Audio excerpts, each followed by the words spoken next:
Bon, bonjour. Je vais essayer de passer pour une autre partie, c'est-à-dire quelles sont les équations différentielles qui régissent ce dipôle RL. Donc on va voir comment ça se passe et quelles sont les solutions proposées. D'accord. Alors passons par A, B.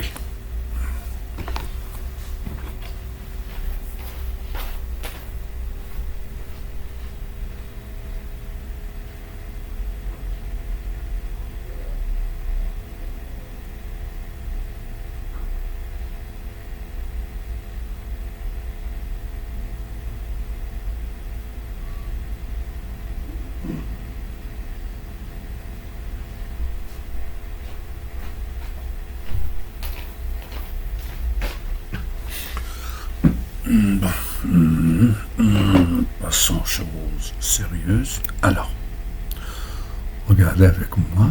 Bon, je vais essayer de faire. Donc, vous avez vu l'expérience. Maintenant, on va passer à la théorie. La théorie, comment. Donc, nous, qu'est-ce qu'on a en général?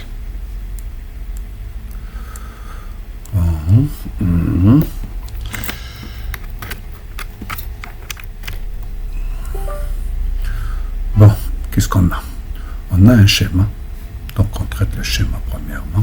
Donc, le schéma, qu'est-ce que j'ai? J'ai un générateur de tension. Voilà, c'est E. Là, j'ai un interrupteur. Là, j'ai, si vous voulez, L. Et là, j'ai une résistance faible à première. Voilà, c'est ce que j'ai. Là, qu'est-ce que j'ai? J'ai une diode que je monte de cette façon. Voilà, là, c'est la masse de l'oscilloscope.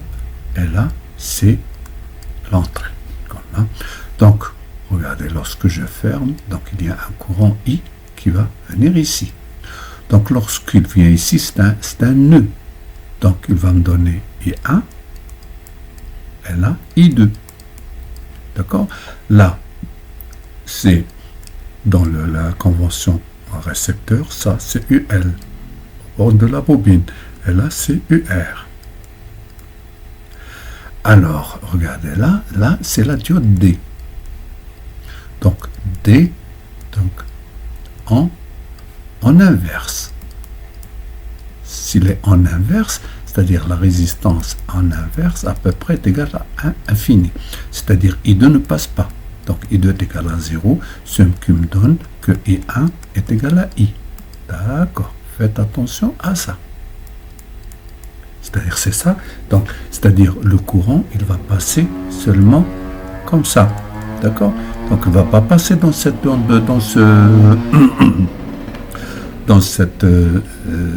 maille-là. Non. Donc, faites attention à, premièrement, pour le rôle de la diode. De la diode, c'est-à-dire, on verra, c'est la protection, etc. Donc, maintenant, qu'est-ce qu'on va? Donc, quels sont les paramètres? Les paramètres que vous avez dans cette maille-là. Donc, vous avez donc les paramètres, c'est-à-dire que les paramètres qui changent avec le temps. Donc, j'ai le courant I, j'ai UR et UL. Voilà. Ça, ce qui est. Donc, je dois avoir 3 équations différentielles. Donc, là, 3 équations différentielles. Voilà. C'est pas comme pour le condensateur, on avait 4. Le courant UR, UC et Q, etc. Alors, maintenant, c'est très simple. Vous allez voir. Donc, ici, puisque j'ai une maille, donc automatiquement le courant, puisque c'est là, c'est plus, donc le courant sort de plus, donc c'est le courant positif, c'est dans ce sens-là. Donc, la loi d'additivité de tension. Qu'est-ce que j'ai? ER, regardez, là c'est U, là c'est U.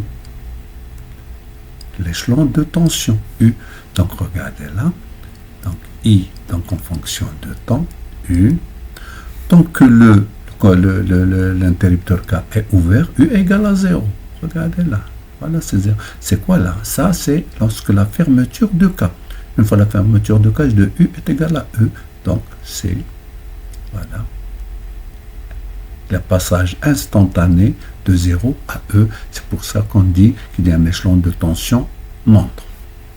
Bon. Donc, qu'est-ce que j'ai? J'ai cette tension plus cette tension égale à cette tension, égale à U. D'accord? Donc, UL plus UR égale à U. D'accord? Égal à U. Et U est égal à, pour K fermé, U égale à E. D'accord? Égal à E. D'accord. Avec, donc les caractéristiques avec UR est égal à RI, UL est égal à RI, puisque celle-là, la L et R. Celui-là, il n'a que R. Donc, L plus LDI sur TT. Faites attention. Donc, on note, ça c'est une R totale est égale à grand R plus petit r. Si vous voulez écrire ça, sinon écrivez ça. Alors, donc maintenant, donc, on a dit qu'il y en a 3 équations différentielles. Donc la première en I. D'accord? En équation différentielle liée au courant. D'accord. Donc je remplace UL et UR. Donc UL c'est RI plus LDI sur DT plus UR qui est égal à RI égal à E. D'accord? Donc, regardez, on a noté la première chose là, et on va noter une deuxième chose. Donc maintenant, c'est L D2I sur DT, L, regardez, I et I, donc plus grand R plus petit r, I, égale à E. Ça, c'est R total. D'accord? Ça, c'est R total. Donc, donc, je divise le tout par R total. Ça va me donner L sur R total. D'accord? L sur R total, D2I sur DT, plus I, d'accord? Égale E sur R total. Voilà l'équation. On note une deuxième, ce qu'on appelle taux, c'est L sur R total. Regardez, L sur R total. Ça va me donner un taux D2I sur DT plus I égale à E sur grand R plus petit r, qui est R total. Voilà l'équation différentielle concernant I. Ça a pour solution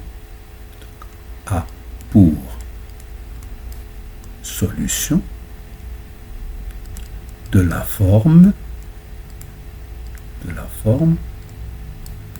I de T égale A plus B E alpha D, si vous voulez, en général. Si vous voulez, il y en a qui mettent moins ici, qui n'en a pas un problème. Donc A, B et alpha, des constantes à déterminer. Voilà. D'accord? On va voir. Donc maintenant, je vais essayer. Donc on a l'équation différentielle. C'est qu'est-ce qu'on a dit? On a dit taux D2I sur DT plus I est égal à E sur R total. D'accord? Alors avec I égale A plus B E alpha T. Là, T de I sur DT, la dérivée égale, ça c'est 0. Là, c'est alpha, c'est F', f' de alpha t, c'est alpha. Donc, c'est alpha b, e alpha t. Alors, je remplace ici. D'accord? Je remplace. Donc, taux d de i sur dt, c'est alpha b, e alpha t. Vous savez? Plus i égale à a, plus b, e alpha t, égale à e sur rt. Alors, ceux qui ont BE alpha T, BE alpha T. Donc, BE alpha T facteur de alpha taux, voilà, alpha taux plus 1. Faites attention, égal à E sur R total moins A. Donc, si vous voulez très bien, on a l'exponentiel ici, ceux qui n'ont pas d'exponentiel ici, c'est 0. Ici, ceux qui n'ont pas d'exponentiel, donc plus 0, B, E, alpha T. C'est-à-dire ça, c'est ça, d'accord, égal à 0, et ça, égal à ça. Donc, ce qui me donne alpha taux plus 1 égale à 0 et E sur R total moins A égale à 0. Ce qui me donne alpha égale à moins 1 sur taux. Faites attention. Et A égale à E sur RT. Voilà, déjà, vous avez deux. Vous avez alpha et A. Donc, il me reste B. Donc, c'est ça, c'est A et alpha. Voilà. À l'aide de l'équation différentielle. Donc là, il me reste B avec les conditions initiales. C'est-à-dire, I t égale à 0 égale à 0. Faites attention. Alors, et on va voir ici, qui est égal à A plus B, E alpha fois 0.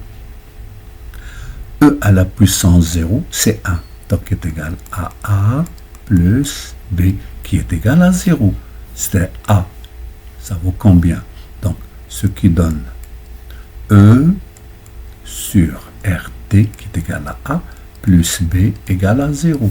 Donc, B égale moins E sur R total. D'accord?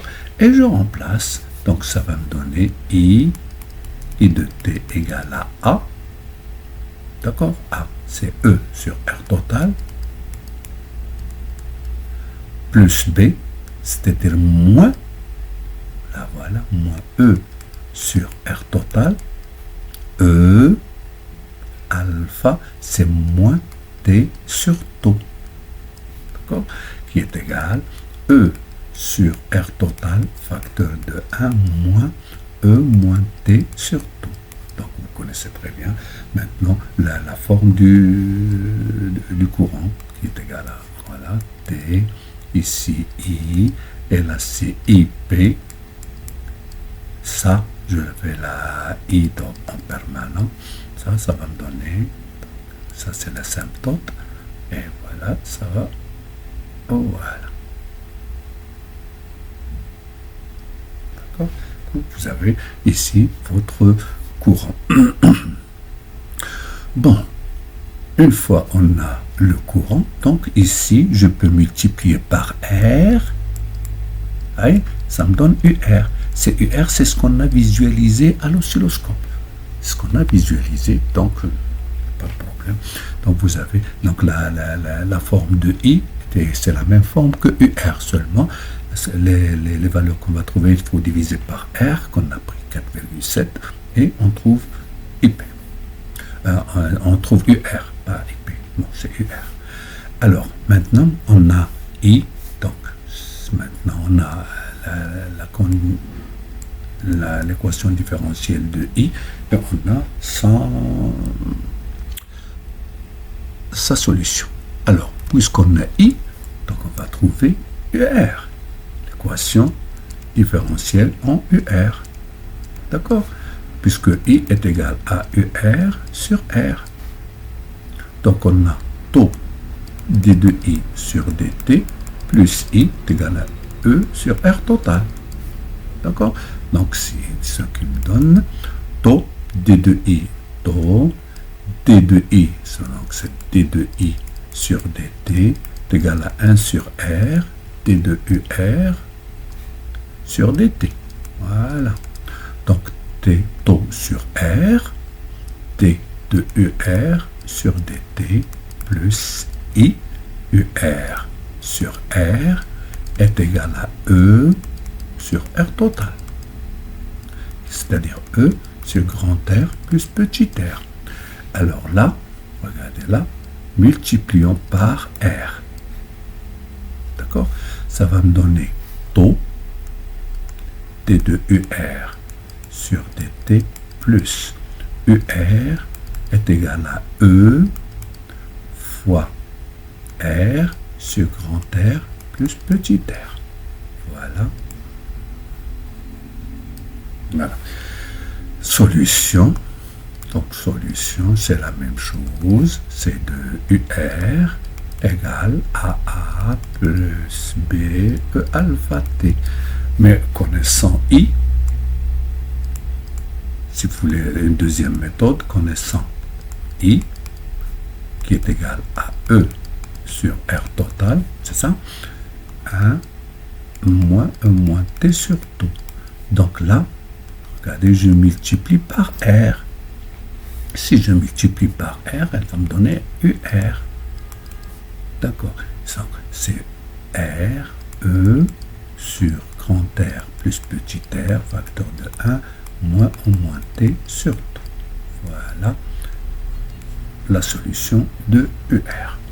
J'espère que vous avez bien saisi là. Ça, c'est UR max.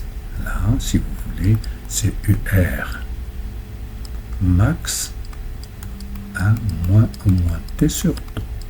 D'accord. Voilà. Bon, j'espère que vous avez bien saisi ce petit truc-là. Alors, maintenant, qu'est-ce qu'il nous reste? Il nous reste le problème de UL. Donc, l'équation là. Là, c'est l'équation différentielle en UR. Maintenant, c'est l'équation différentielle en UL. D'accord? Alors, toujours l'additivité des tensions E est égale à UR plus UL. D'accord? Puisque je veux en UL, donc je ne touche pas à ça. Donc, est égal à RI plus UL. D'accord? Donc, RI plus UL.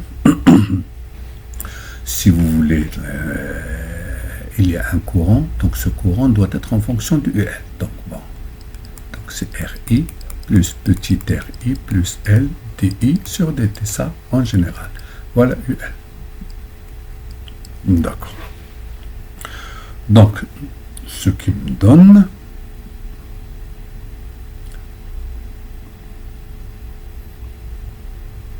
ça va donner un petit peu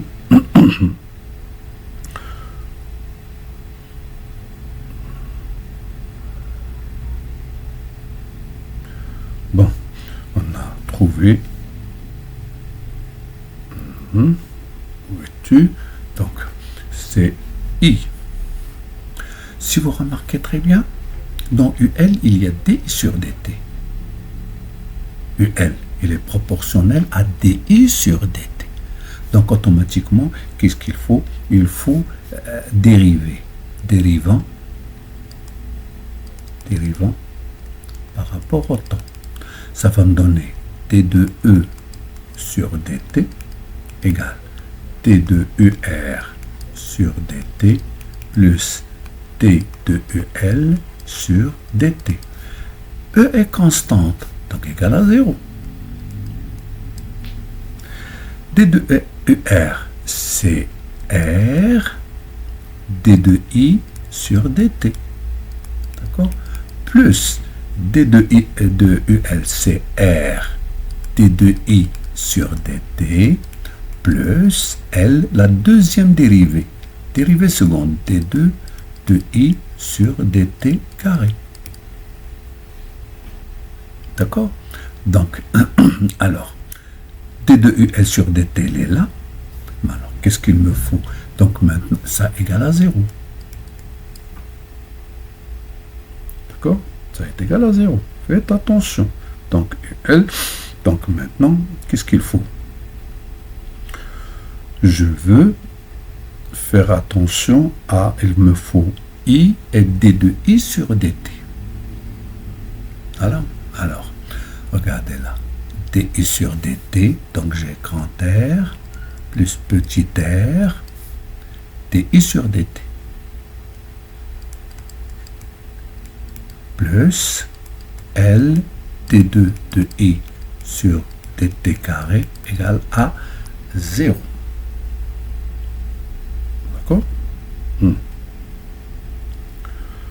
Donc, une fois on fait la substitution, on a fait la dérivée. Donc, si vous voulez, on peut substituer.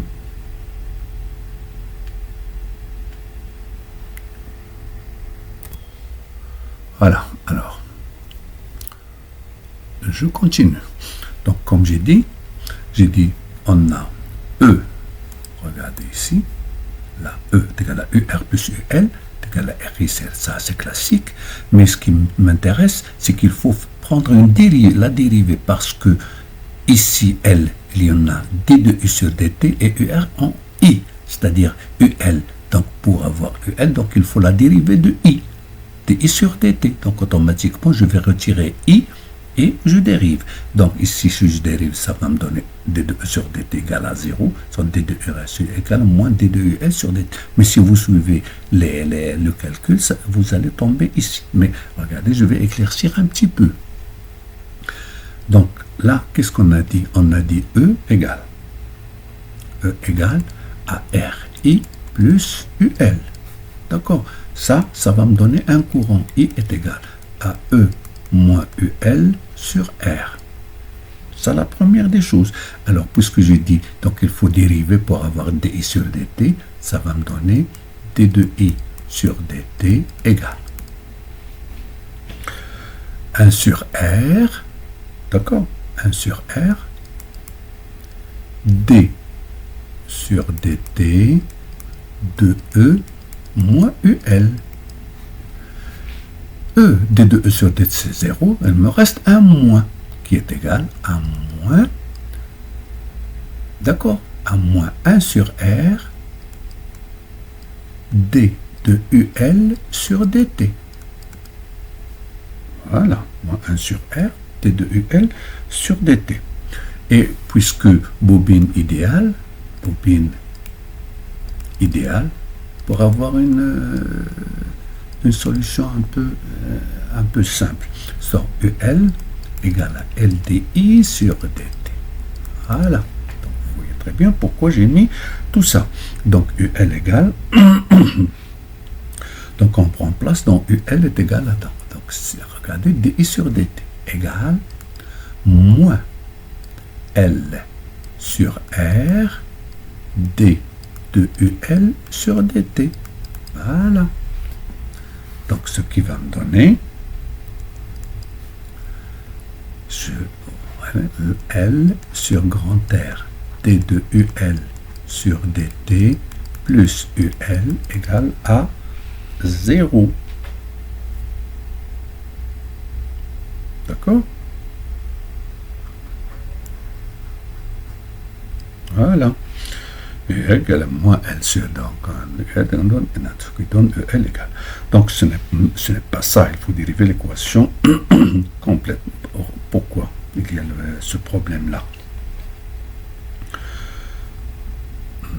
Alors, en général, on trouve taux D de U sur dt, etc. Donc moi je ne vais pas, c'est-à-dire approfondir les choses. Pourquoi? Parce que ça, vous ne trouverez pas n'importe où, n'est pas réservé à tout le monde. D'accord? Donc, j'espère que vous avez bien saisi un petit peu ce calcul un peu délicat. Bon, alors, j'ai dit, ça c'est ça c'est facultatif. Facultatif. C'est pas pour tout le monde. D'accord? Alors, j'espère que vous avez bien saisi un petit peu en moins ça pour les équations différentielles.